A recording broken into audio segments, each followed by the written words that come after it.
essential wake-up call for our JNU leftists. Extraterritorial loyalties by a substantial minority within a country, usually arising out of debris of history, is one of the grave causes of civil wars, civil strife and invasions. The results can be disastrous. This is Swami Vardhan signing in.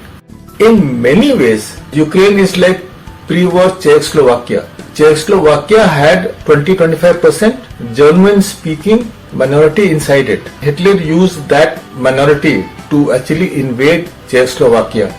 In that time, the European powers allowed the invasion, and that actually spurred Hitler to go ahead, and finally the World War II happened.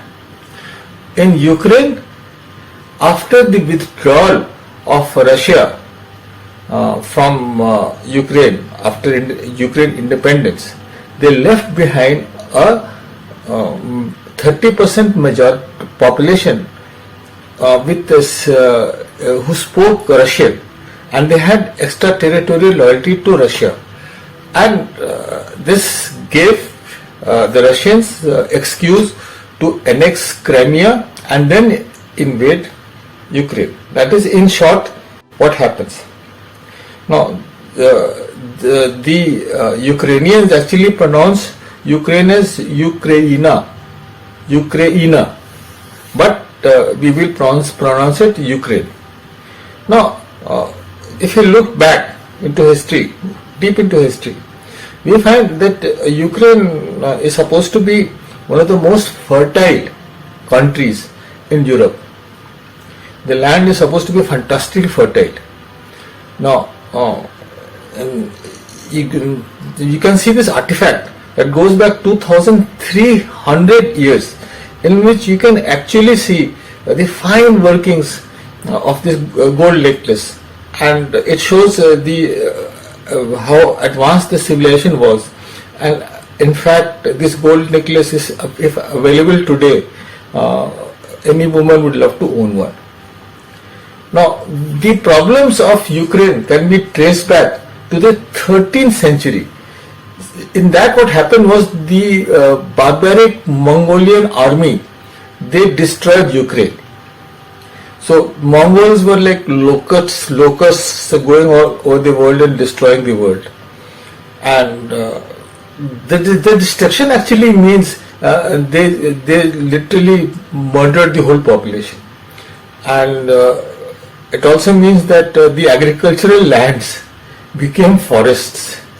So after this decimation of the population, Ukraine never truly recovered, and they became a territory open to conquest from all sides. So that's why the history of Ukraine is now invading armies coming from all sides. In India we had the same thing, but for a totally different reason. A reason that the historians won't tell you. In the aftermath of the breakup of USSR, Ukraine emerged as a new country. Now, the Ukraine Parliament passed the Act of Independence on 24th August 1991, but at that point, there was a debris of history that remained behind. That was the 30% Russian-speaking population. Ukraine was thus born with a population of divided loyalties. This gave independent Ukraine a double personality. The country was divided into the Russian favoring part of the population and the European favoring part of the population. And this dual personality also was reflected in the government itself and the government policies.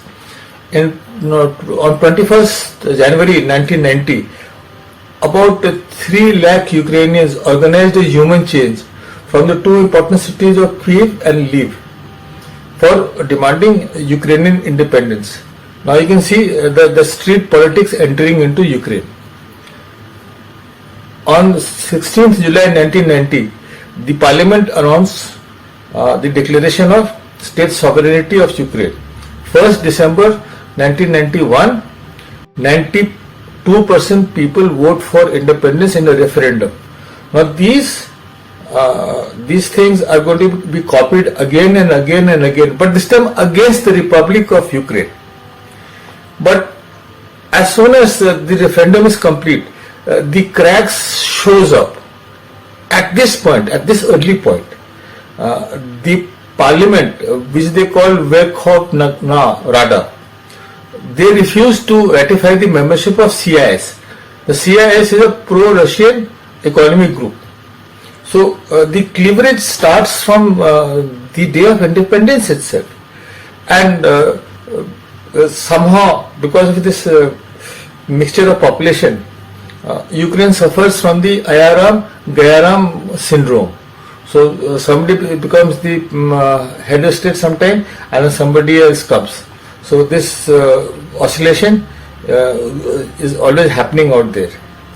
Now 2004, the Russian-leaning Viktor Yanukovych wins the elections to become the president. However, his opponent Viktor Yushchenko, he contests the election as rigged, and suddenly he dies of poisoning. This is one of the things that KGP is good at. And the poisoning is not blamed on Russia. Later on, the Supreme Court actually declares the election rigged. Now, this rigged election is followed by the October Revolution, which is just street politics. Now, because of the pressure of the street politics, Yulia Tymoshenko is made the Prime Minister. This is meant to be a power sharing agreement. So, at this point, the Cold War enters Ukraine. Cold War means there is one side, there is US State Department doing their crazy stuff. On the other side, this Kremlin who doing the crazy stuff on that side.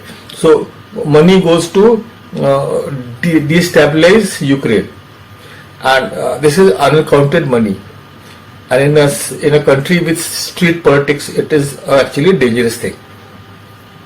Now Ukraine is not a single state that happened. Chief among the states that suffered from this is Korea, Vietnam, Angola, Cambodia, Afghanistan, Chile, Bolivia, and to a large extent India and Pakistan too. Now the power alternates between Yulia Tymoshenko, European leaning, and Viktor Yanukovych, Russian leaning. In 2010, Viktor Yanukovych wins the presidential election with 48% of the votes cast. Yulia Tymoshenko comes third. So this shows that she was in power because of the street politics, not because of electoral mandate. Now, this actually emboldens Viktor Yanukovych. 3 years later, he cuts off the European side and leans heavily towards the Russian identity. This leads to yet another revolution. This is called the Euromaidan Revolution of Dignity. So they give them names also.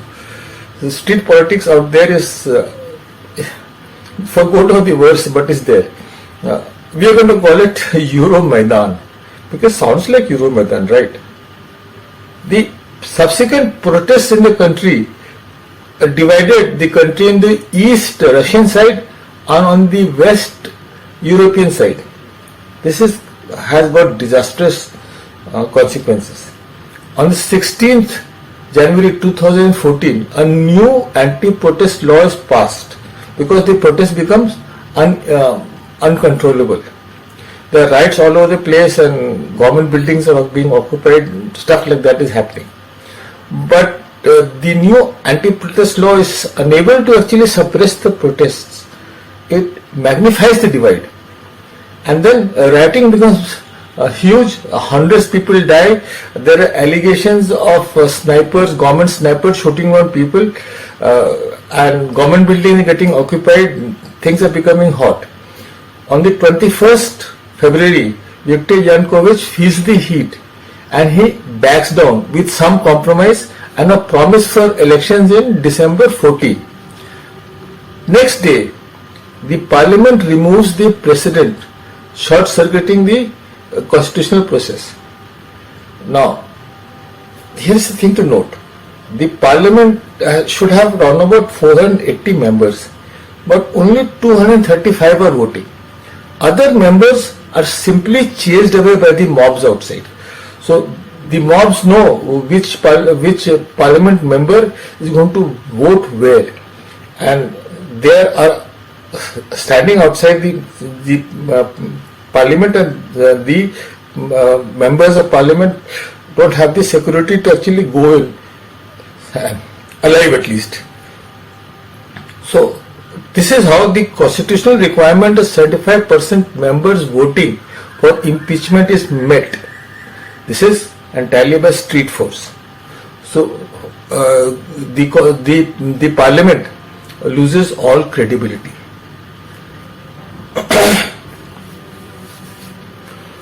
Now, in this confusion, the port of Sevastopol, run by Russia inside Ukraine, their Kremlin hatches a plot.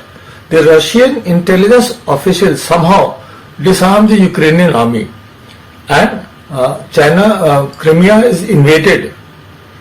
A referendum now is held on 16th March and confirms this with a 97% approval. This is definitely a fake referendum, because the Russian leading population is around 60% only. Then on the 18th March, Crimea is now annexed and becomes a part of Russia. So now the Ukrainians began to lose territory because of this stuff. The toothless US General Assembly is up in arms and declares this whole thing illegal. But they got no powers. No, they don't have an army to back it up. The organ with the smallest amount of power in the United Nations is the Security Council. Now, in the Security Council, they have a thing called veto. If a resolution is passed by majority or even unanimously, one of the 5 permanent members, that would be United States, Russia, United Kingdom, France and China, they can veto it and the resolution gets blocked. So the council actually, Security Council actually passes the resolution declaring Crimea invasion illegal, but UK vetoes it. Now this is a common thing in the Cold War. This is always happening in the Cold War. Now, but the humiliation on Ukraine is not complete. In the Donetsk and the Luhansk regions, armed men declaring support by pro-Protestant protesters.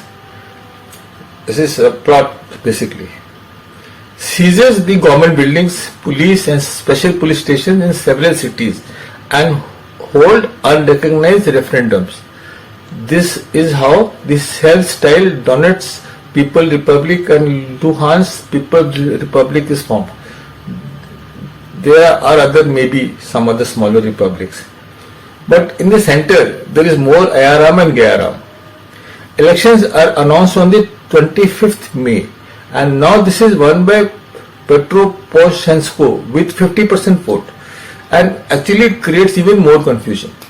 Meanwhile, US President Obama is busy giving his deadly speeches.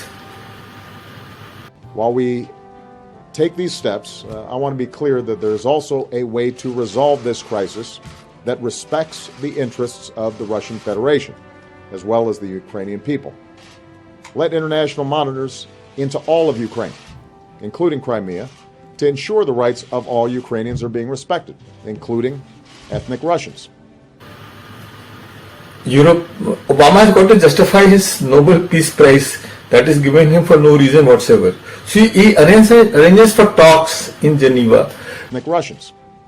Begin consultations between the government of Russia and Ukraine with the participation of the international community.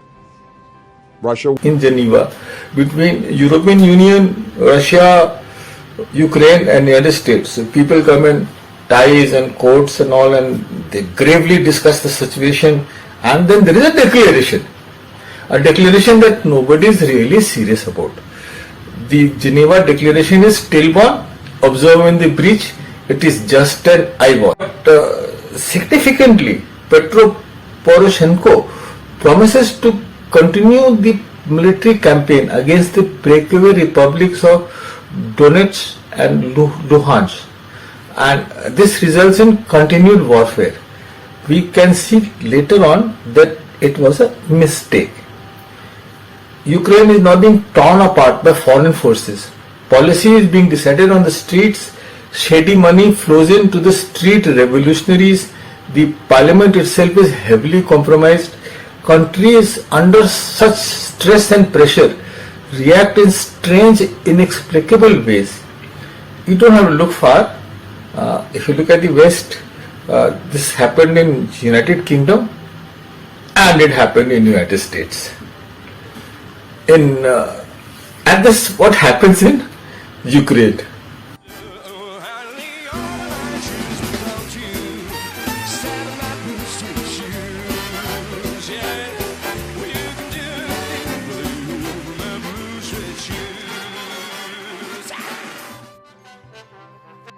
In 2018, a person called Zelensky announces candidacy.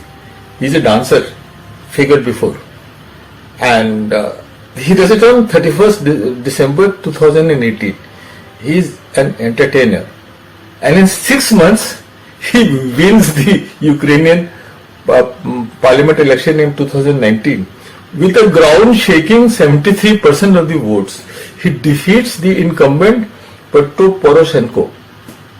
And actually, to be fair, he is a law degree holder coming from a family of intellectuals. He turns out to be a fighter. He is the best choice of what is going to come. On 24th February 2022, President Putin of Russia announces a special military operation to demilitarize, denazify Ukraine. These are just words. Denazify and all, these are just words. They're just excuses. This is a declaration of war using alternative words. And this is the war we are seeing on television today. This is Swami Vardhanan signing off.